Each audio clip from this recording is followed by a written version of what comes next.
Hey guys, recently we were lucky enough to have the all-electric Rivian at our offices for a week, and we did a video where we took it up the Ike Gauntlet. If you're following our TFL-studios.com website, you'll know that that video is over at TFL Truck. Well, here at TFL EV, we thought you'd want to get the inside scoop on it, so coming up right now is the raw and unedited version of that video. Enjoy. Okay guys, so I'm in the tunnel. I'm at the top of the world and I'm about to start my downhill portion of my test. And the reason why I'm by myself in the truck and Tommy's not here, there's no Roman, there's no Nathan, there's no Mr. Truck, it's not because I want it all for myself. It's because we're just trying to be careful with the latest COVID procedures. This is basically why we're doing it this way. But of course, Tommy and the crew are with me. They're in the chase vehicle. And we're gonna do our Ike Gauntlet.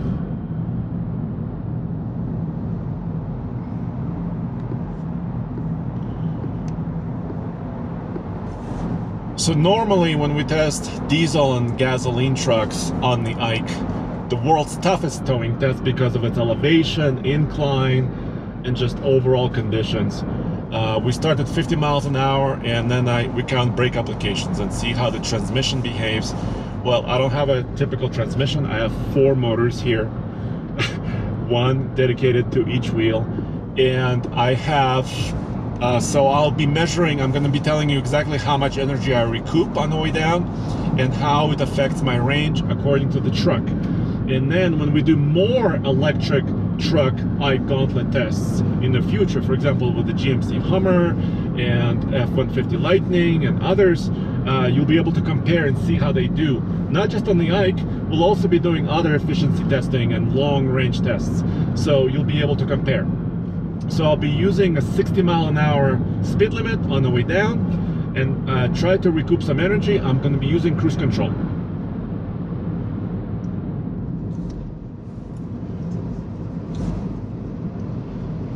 So there I am. It's telling me speed limit as 60 miles an hour. I'm gonna set my cruise control at 60. There we go. And I'm starting at 15% battery and 19 miles. So let's see how it does on the Ike. I can already see right here that regen is working, and I have a little actually graphic on of the truck, the Rivian, with a trailer.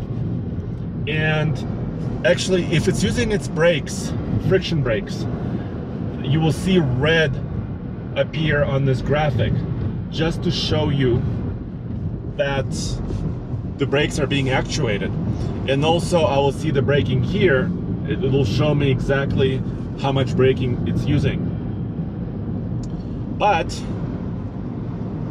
as of right now, I'm still losing energy.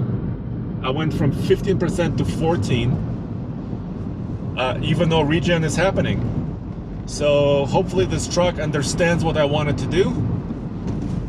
I want you to gain energy again. Okay, so here we go. By the way, the Ike Gauntlet highway here, especially in the wintertime, it's really rough.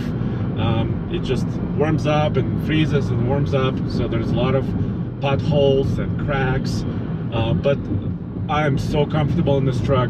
It's one of the most comfortable towing vehicles I've ever been in. I feel totally relaxed, totally in control. There's no trailer sway, especially going down the mountain, which is the most important part of a test like this. And I'm still maintaining 60. There is no overheating messages. There are no warnings. It did tell me a few minutes ago before I started the downhill that I should charge soon. Yes, that's pretty obvious, but no warnings. Okay, I gained back 1%. I'm back at 15. So hopefully it will try to gain more. I have 8 miles of distance to descend at about 7% grade. So hopefully the regen, it becomes more aggressive and it will start to help me out.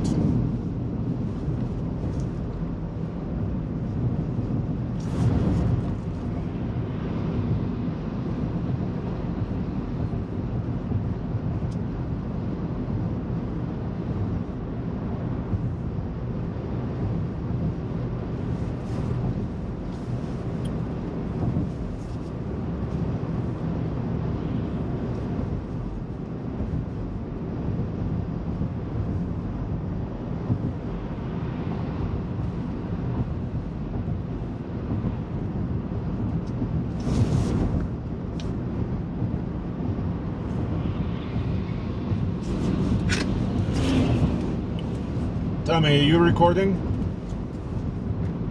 One sec, hang on, like that. 1 sec, Andre, 1 sec. And we are recording. Hey Tommy, I have a report for you. I started the downhill at 15% battery, 19 miles of range. Regen is working. I'm not using friction brakes at all, according to the truck. I have not gained a single percent. I'm still at 15. According to the computer, I gained 2 miles of range, but the regen is actually, oh, there. I went to 16%. I just gained 1%. But it feels like we've been driving down this road for a couple miles now. You only gained 1% back to the battery? Yeah, exactly. I was expecting a lot more, but as of right now, I'm not gaining back a lot of range. So have you had to touch the brake pedal at all? No, I'm not touching any pedals. I'm just steering. Actually, it's very comfortable ride, very stable, not touching any pedals. And I have not seen my brakes come on once. Now that's interesting because from the actual perspective of us behind you, your brake lights do kick on every now and then. Now, of course, the regen braking is so strong in that truck, when it hits enough regen, slowing you down quick enough, it will actually kick on the brakes. But every now and then, the lights do come on from back here, which is pretty interesting. So, we'll see where we're at when we get to the base of the hill, but I think we may be stopping at Electrify America to give you some juice. I think we need to charge because there's no way I can get up the mountain and then go down back to Golden. There's no way. Do you have the truck set in high regen? Yes, I do. Alright, so it's at the highest regen setting. Okay, we'll see what happens. We're slowly approaching we're slowly approaching Silverthorne, Colorado, and we'll give you an update. Perfect.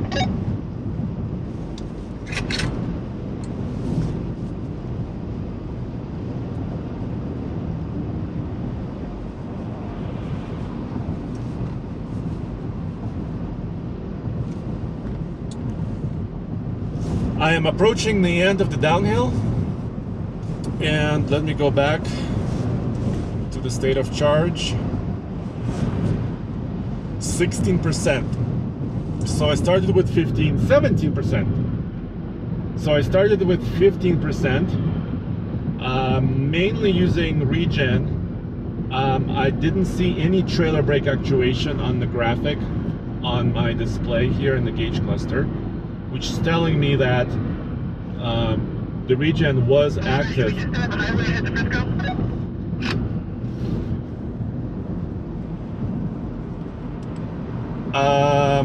Yes. Just give me some time to close my downhill portion.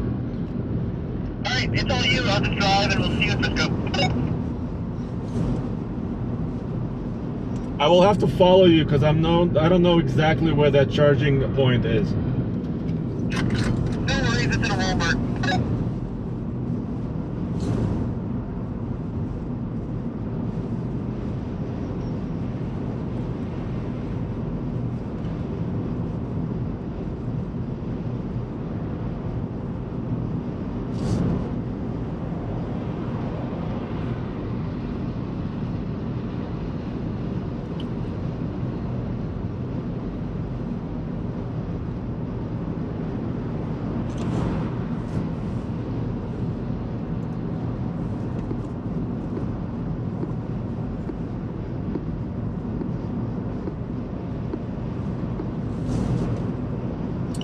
Okay, so there I am. I finished the downhill portion.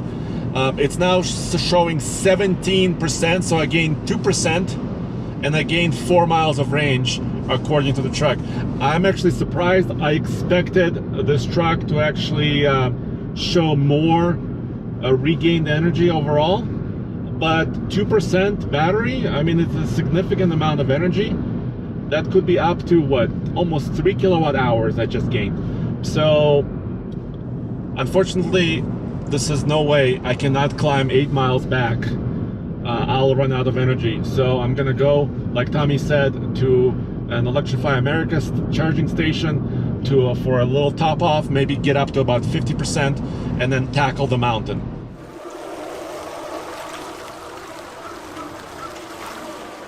So Andre, we are at the Electrify America in Frisco, Colorado, to Yes. Walmart. Yes. Now, luckily, it is a pull-in. Unfortunately, I'm blocking the roadway. yeah, you're blocking the thoroughfare. Most of these are not pull-throughs. It's a pull-in, pull in. not a pull-through. But you know what's good? Look at this. Well, first of all, I'm at 15% still. Yeah. I can go like this. Boop. And it should open my port, Yep. which it did. Yep. And now I can charge. People are already turning around because of this. This is not well designed for trailering. Okay. So here's a little bit of a top tip. You can actually initiate the charge on your phone and then plug in the vehicle. I find it goes a little bit smoother doing it this way. So you can click. I've got Electrify America Plan Plus. We're going to initiate the charge and then it'll say please plug in. So we got our CCS connector into the Rivian. Please work. I hear something. We're making some noise, Andre. Does it mean the electrons are moving? Now this is interesting. So if you look at our specs, we just hit actually 51%. Now the Electrify America station says it's delivered about 54 kilowatt hours. However, the truck says it's added 45 kilowatt hours into its battery. So very interesting there. Now you can see we're currently pulling 119 kilowatts. We've been charging for about 27 minutes. I think 51% should be enough to get us down the mountain at least to the next Electrify America station. All right, guys, I'm starting the ike gauntlet and I'm accelerating from 35. Bam, there. And I'm at 60. This is the fastest accelerating truck with a trailer I've ever been in. Even the TRX has nothing on the acceleration that the Rivian offers. I was still in the merge lane and I was already at 60 miles an hour, which is the maximum speed limit. So I'm starting at 53% and 75 miles of range. That's my starting state. And I set the cruise control system at 60. And I'm gonna start this world's toughest towing test because it's an 8% grade. And I'll tell you exactly how it behaves, how it performs. It should be an 8-minute run because it's 8 miles at about 60 miles an hour. So about 8 minutes would be a perfect time up the mountain. I'll tell you exactly how much energy I've used and also, what the range is.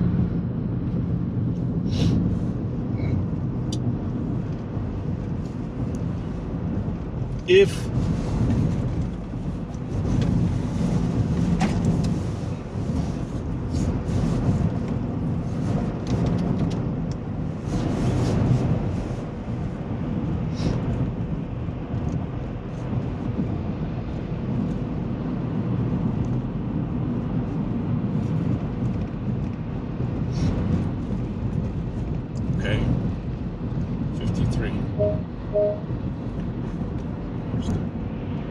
That's interesting. It said cruise control disengaged. I wonder why. Maybe some of the cameras or sensors are not fully working. It says cruise control unavailable right now.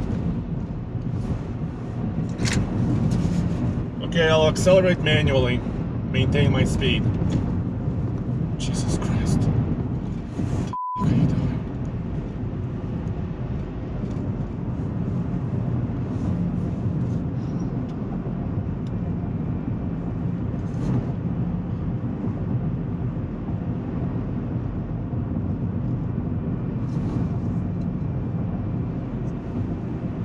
Tommy, are you recording?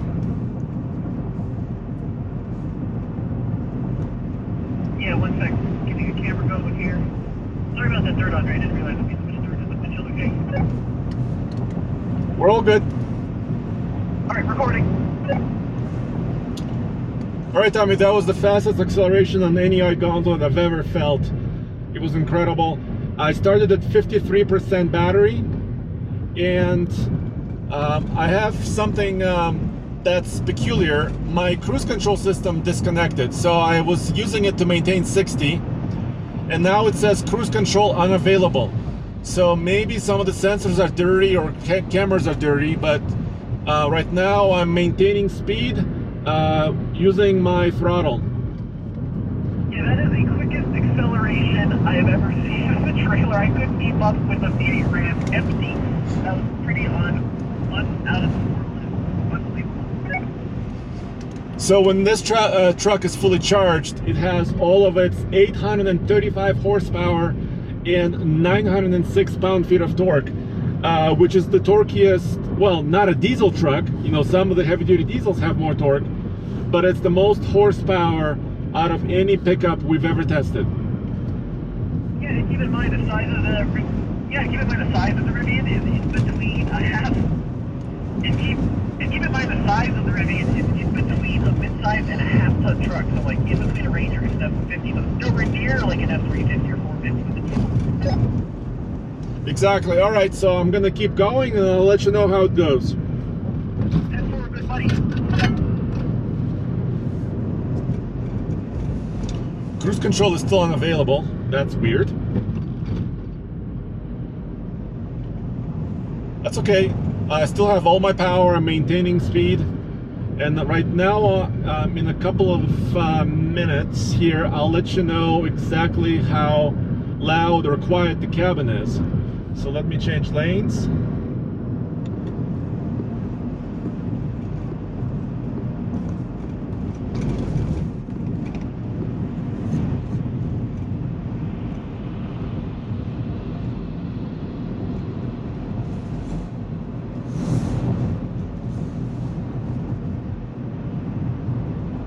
Here we go, I'm maintaining 60. Let's measure the sound in the cabin.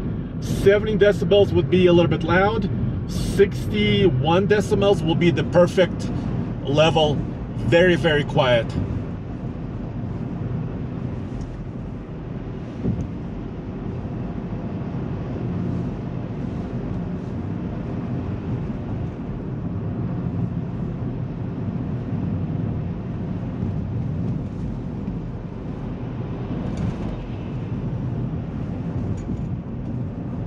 Let me try again. I'm gonna measure the sound inside the cab. About 61 decibels would be like a quietest truck ever. 70 decibels and above is not so good. So let's see how this truck behaves.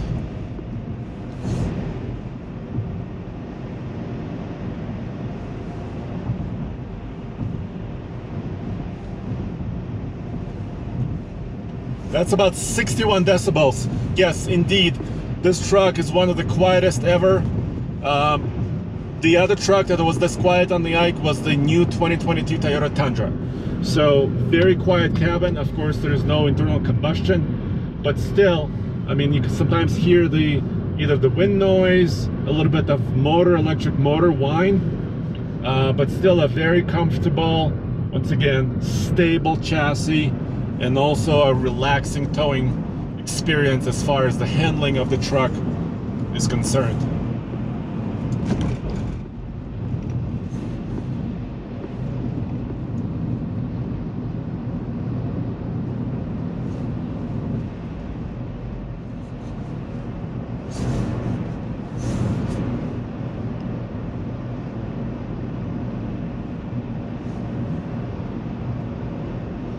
I still have all the power available to me. I could accelerate at any moment and just actually get away from Tommy, who is next to me. But I'm maintaining speed limit. There's no error messages, nothing like that, other than my cruise control is unavailable right now, which is an interesting message that I did not expect.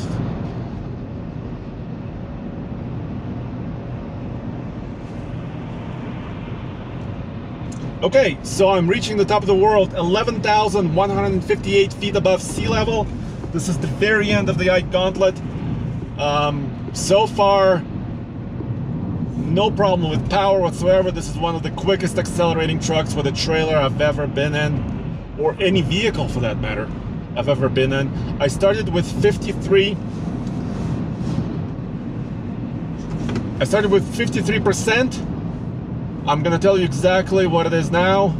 37%. Right there, 37%. And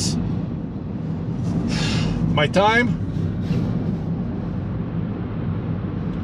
it's a perfect 8-minute run. So give and take, it was perfect, maintained 60 miles an hour. And yeah, the only glitch was that the cruise control system disconnected for some reason. Well, there you have it. That's everything that happened on that Ike Gauntlet with the Rivian. Now, we did get a bunch of questions, and one of the questions was, after we did our final range test on the Rivian, how long did it take to charge up from empty to full? Unfortunately, we used every minute that we had that Rivian, and we had to return the truck to Rivian, and we returned it, unfortunately, dirty and empty. Next time, thanks for watching. As always, check out TFL-studios.com to keep up on all of our latest videos. Ciao.